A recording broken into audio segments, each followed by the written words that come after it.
तुम्हाला कधी असं सांगितलं गेलं आहे का?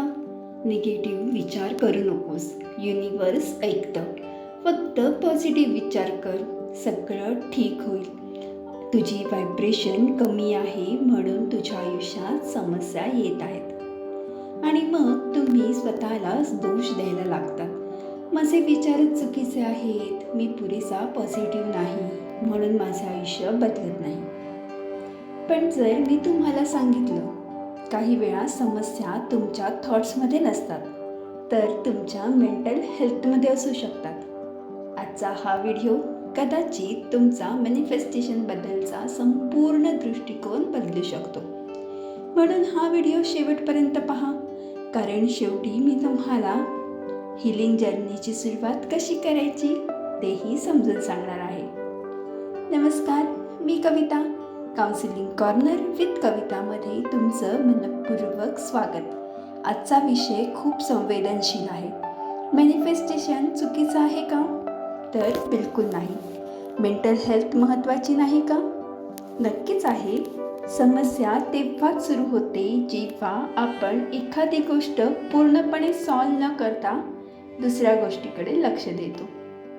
आज आपण समजून घेणार आहोत मॅनिफेस्टेशन आणि मेंटल हेल्थ एकमेकांचे शत्रू नाहीत, तर योग्य पद्धतीने वापरले तर ते एकमेकांना पूरक ठरू शकतात. चला सुरुवात करूया ना आपल्या या सकारात्मक प्रवासाला.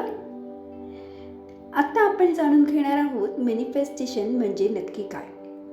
हल्ली ना आपण सोशल मीडियावर मॅनिफेस्टेशन हा शब्द खूप व्हायरल झालेला पाहतो. 369 method, scripting, vision board, law of attraction, affirmation, हे सगळं चुकीचं नाही आहे. मॅनिफेस्टेशन म्हणजे आपले थॉट्स, आपले बिलीव्स, आपले इमोशन्स, आपल्या ॲक्शन यांना एकाच दिशेने अलाइन करणं. मॅनिफेस्टेशन म्हणजे फक्त विश मागणं नाही, तर ती विश पूर्ण करण्यासाठी लागणारं सातत्य म्हणजे मॅनिफेस्टेशन. आता आपण जाणून घेऊया मेंटल हेल्थ म्हणजे काय. मेंटल हेल्थ म्हणजे तुमच्या भावना, तुमचे विचार, तुमची वागणूक, ताण हाताळण्याची तुमची क्षमता आणि नातेसंबंध यांचा समतोल. जर एखादी व्यक्ती एन्झायटी, डिप्रेशन किंवा ट्रॉमा अनुभवत असेल तर तिच्यासाठी फक्त पॉझिटिव्ह विचार कर, सगळं काही ठीक होईल एवढं सांगणं पुरेसं नसतं. मेंटल हेल्थ आपल्या संपूर्ण आयुष्याचा पाया आहे. सर्वात मोठा गैरसमज माहिती आहे काय? अनेक लोक म्हणतात मी रोज अफर्मेशन म्हणतो, विजन बोर्ड बनवला आहे, 369 मेथड केली आहे, पण काहीच बदलत नाही. खरा प्रश्न हा आहे की तुम्ही फक्त विचार बदलत आहात की तुमच्या जखमांवरही काम करत आहात. कारण trauma, low self esteem, fear हे फक्त एका अफर्मेशनने नाहीशी होणारे नाहीत. तुम्ही टॉक्सिक पॉझिटिव्हिटी म्हणजे काय कधी ऐकलं आहे का? रडू नकोस, स्ट्रॉंग बन, everything happens for a reason, just smile ही वाक्य कधी कधी मदत करत नाहीत, उलट इमोशन्स दाबायला शिकवतात आणि यालाच टॉक्सिक पॉझिटिव्हिटी असं म्हणतात. पॉझिटिव्ह थिंकिंग काम करत नाही असं तुम्हालाही वाटतं का? जाणून घेऊया. आपल्या माइंडमध्ये 2 स्तर असतात, कॉन्शियस माइंड आणि सबकॉन्शियस माइंड. जर सबकॉन्शियस माइंडमध्ये fear, rejection, childhood trauma, low self worth store असेल ना, तर अफर्मेशन पुरेसे नसतात. म्हणूनच हिलिंग शिवाय मॅनिफेस्टेशन कठीण वाटतं.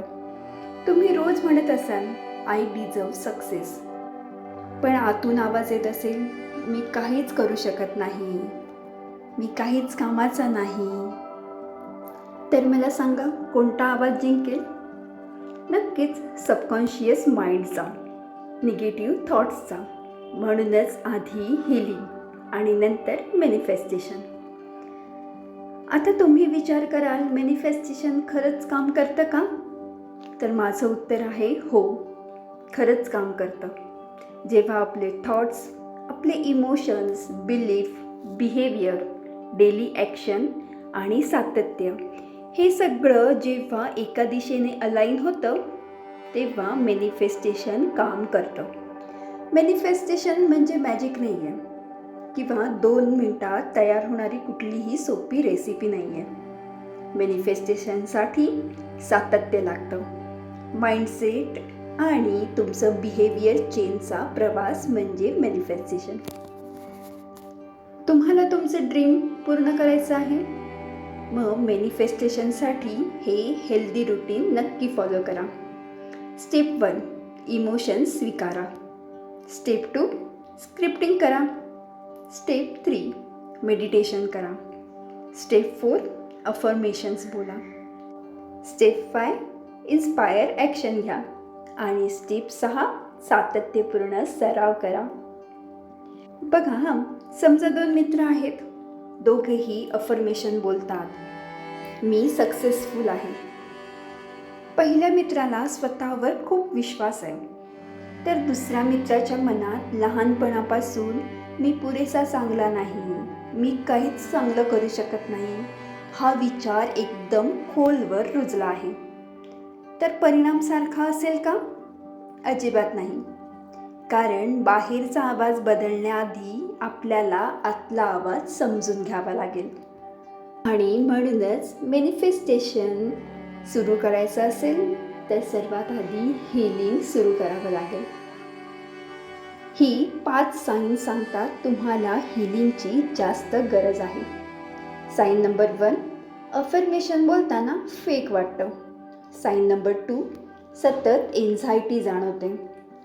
Sign number 3 negative patterns repeat होत असतात. साईन नंबर 4 सेल्फ वर्थ कमी आहे.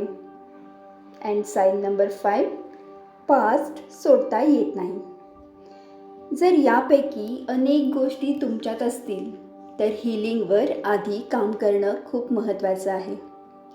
लक्षात ठेवा, मॅनिफेस्टेशन तुमच्या भविष्याला दिशा देऊ शकतं, पण हीलिंग तुम्हाला स्वतःशी पुन्हा कनेक्ट होण्यासाठी मदत करतं.